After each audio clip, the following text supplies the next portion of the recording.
So our next speaker is the founder and director of Flow, a tool for animating sketch designs and delivering developer-friendly code. Having worked at the pioneering institutions such as Ars Electronica Future Lab and the Banff Center for the Arts, Flow is the culmination of a career spent at the cutting edge of interaction, design, and culture. Please welcome to the stage the founder of Flow, Travis Kirton.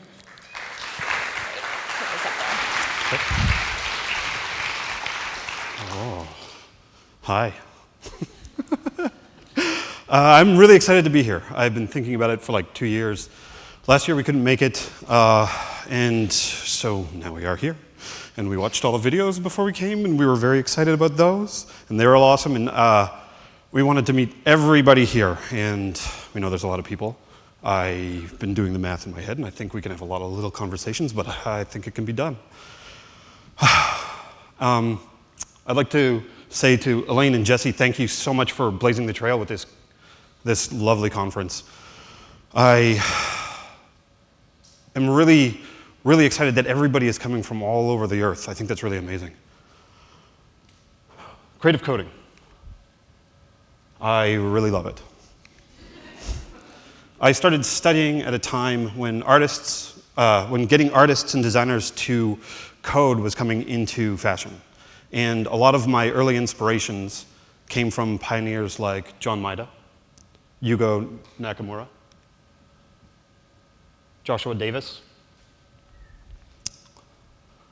and, sorry, I need a bottle of that Patron. And I saw people doing incredible things with software, and it was really inspiring. At the time, learning to draw looked like this. A line was 4 numbers. A square was 4 lines. A gradient was 100 lines, each with an incrementing color. And all of these animations came from a program by John Maeda, which was called Design by Numbers. And some of his early conceptual or early design work, computational design, was for companies like Shiseido.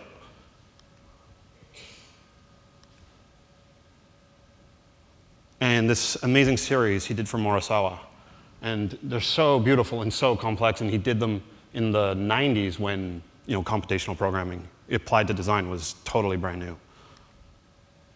At the time, too, learning to program interaction was like this. You could drag things in Flash. There's fancy hover states. Fake documents. Scrolling text horizontally. I think maybe there have been some changes in the perception of what you do with interaction since then.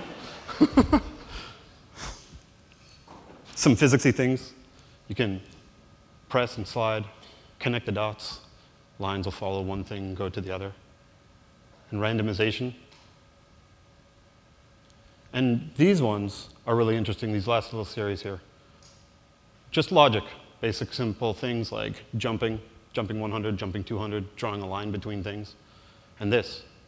What's really interesting about this is that they're awesome because they're actually precursors to some really amazing generative art that Joshua Davis was producing in the early 2000s. And this is some of his early generative art. And then about mid-2000s, it started to evolve a little bit. Started making prints and posters. And his later stuff looks like this, a real solid evolution, and you can see that even it's like being applied to branding and design. Really cool.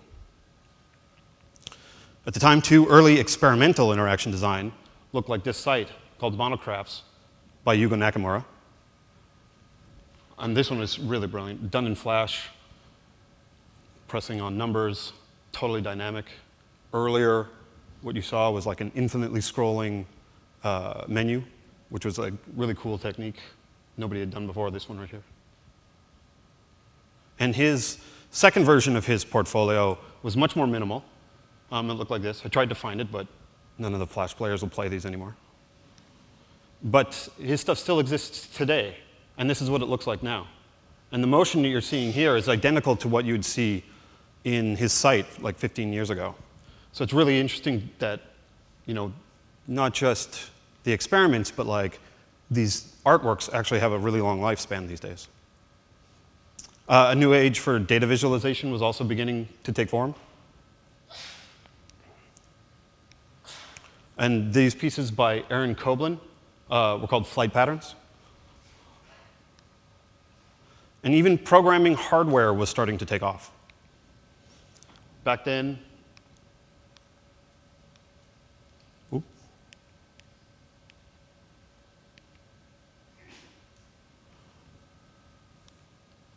graphics like this were simple.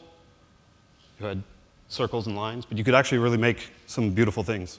Like this is called Valence by Ben Fry, and some of this even got into Hollywood. I think you've seen this slide already.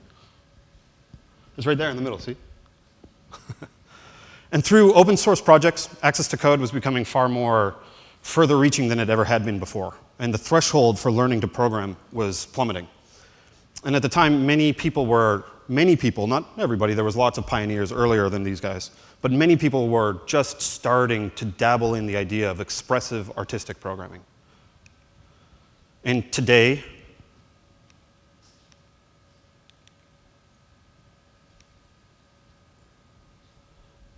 the amount of creative expression in this field is so massive that it's impossible not to be awed or inspired. Especially since a lot of the work is still being done with the same tools that people had invented back then. And this piece by Raven Kwok was made with processing, and similar to this Flash stuff earlier, it's squares and circles, but it's beautiful. And this incredible piece by the artist collective Semiconductor uses processing, same software that was in the last two examples. And it also uses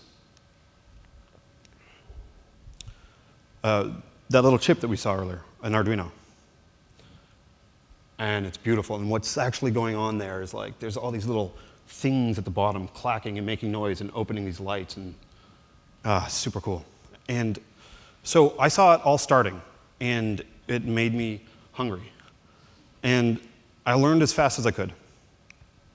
I learned some cutting-edge HTML. I learned CSS. I learned processing. I learned Java. And I started working at this insane interaction design lab, where I was often the bridge between design teams, working in Photoshop, and developers writing in C code, where I could experiment with motion typography on invisible landscapes. But I needed to learn more and more and more, so I got into open frameworks, and I learned C++, and I dabbled in OpenGL, and before my brain finally melted. And I quit my job, and I moved to the mountains, where I actually started building some wild software for making typographic art.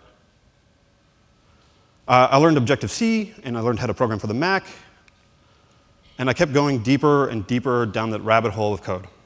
And the deeper I went, the more intricate my work became, and the more I could produce things that would be literally impossible to create by hand. Like, this is a lovely example of it, a site by Rune Madsen and Martin Bravo.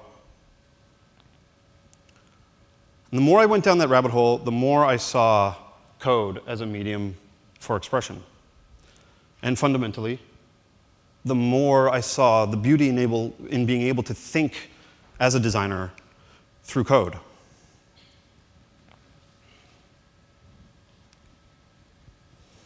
And I came to believe that all designers should learn how to code because of the power that I saw in the dynamic nature of software. I believed it so much that I wrote a whole creative coding language for artists and designers to build beautiful interfaces. I knew it was difficult to learn programming, and more so the deeper APIs of working with animation and typography and video and imagery. So I taught programming for artists, and I ran an intensive summer residency. I gave talks in lots of fantastic places like Fabrica. I created showcase pieces that would show off the power of the API.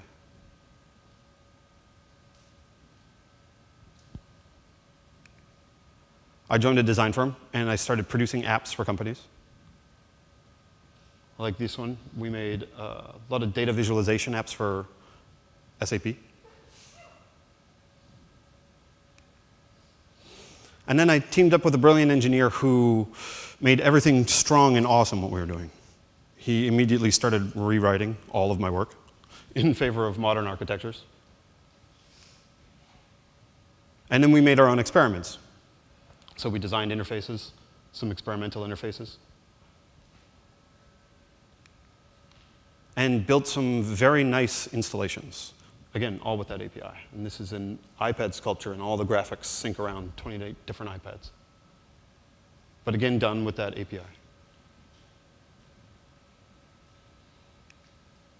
And all the while, I was focused on showing the power of designing through code. One major thing that we always encountered was that for many people, myself included, and when I look back on it, that learning to program is like climbing a mountain with your hands tied behind your back, especially if you think visually. It's like climbing a lot of mountains, steep ones, all the mountains. But we still believe that designers should learn how to code so that they understood the power of software and that they could think creatively through that medium. But eventually we came to understand that it wasn't really about coding at all. It was that we should design in the medium that we're producing for. So a few years ago, we were given a really great opportunity. We took all the philosophy and inspiration from experimenting, from building out frameworks and systems, and to enable creativity through code, we took the discipline behind our practices, behind development and design practices in general, and we began focusing on a really interesting problem that lets designers design in the medium they're producing for, while the software would produce the software for them. And do it in a way where what they created would actually be possible. In ones and zeros. And do it in a way where the tool is not much different than the ones that they use every day. And do it in a way where the software is clean.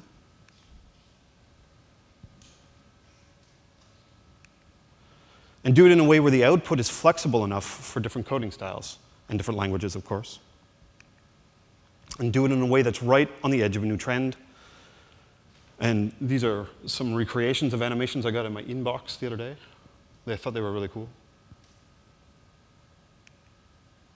Where static designs can be animated and translated verbatim into software. Where the nuance of motion can be rewritten as decimals, and where we don't have to explain what we mean by it needs to be bluer.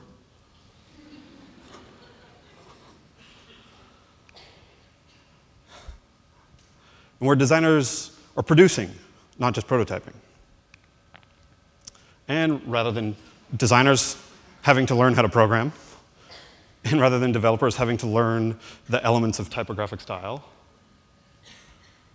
the tools could speak to one another, allowing creativity a deeper impact rather than just being thrown over the wall again and again and again. We could build a tool for production.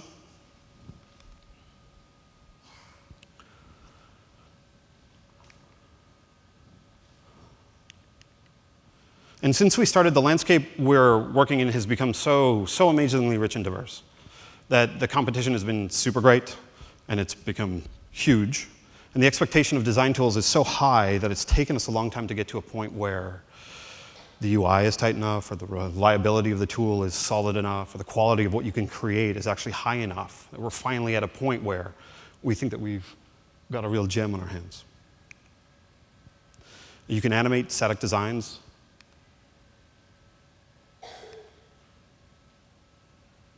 Really quickly, and you can export it to a bunch of different kinds of languages.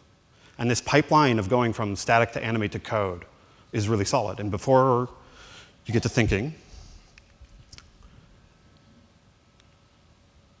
oh, great, there's another thing that spits out code. There's a million of those things. And here's one more thing I can shell out for every month. What we've actually been doing, and I'll hand it off to a developer, and they'll say, no, no, no, no, no, no, no. What we've actually been doing is encoding. We've been encoding our experience. We've been encoding the design process. We've been encoding the development process. And we've been encoding that bridge between disciplines. And we've been trying to do it in a way that gives tons of flexibility on both ends of that gap. And this whole process that we've been trying to focus on and figure out for a long time kind of boils down to three big components. The first is that translating design files, because the tools that we use, they shape the way we think by allowing us to think creatively through the structures and features that we know so intimately in them. And sometimes the philosophies behind tools don't take into consideration the next step or a step further or a step beyond what the tool is to produce itself. And so what does that look like? It looks like in your design tool, you could have something like that. And then in the animation tool, it looks something like that. And in code, something like this, which to the trained eye is actually just specifying the background color and the shadow offset and all the elements that you're trying to define in your design laid out and applied directly to a layer that's in an application. And it's laid out in the application like this, and this is iOS code. And throughout the code, there has to be some fancy tricks, because it's actually really complicated to build really responsive and clean and fast products. And so throughout all the code, there are all these little fancy tricks that we've embedded in it. In HTML, the exact same thing looks like this, which also has some subtle fancy tricks in it. And the CSS now looks like that. And the second is giving the greatest creative freedom possible to bring designs and dreams to life. Because every property needs to be animatable, but also respect that hardware and software both limit what you can do. And the tool needs also to rein in unlimited creative freedom. Because you want to give away everything but the kitchen sink, so as to constrain creativity to the vast set of possibilities that you can actually encode.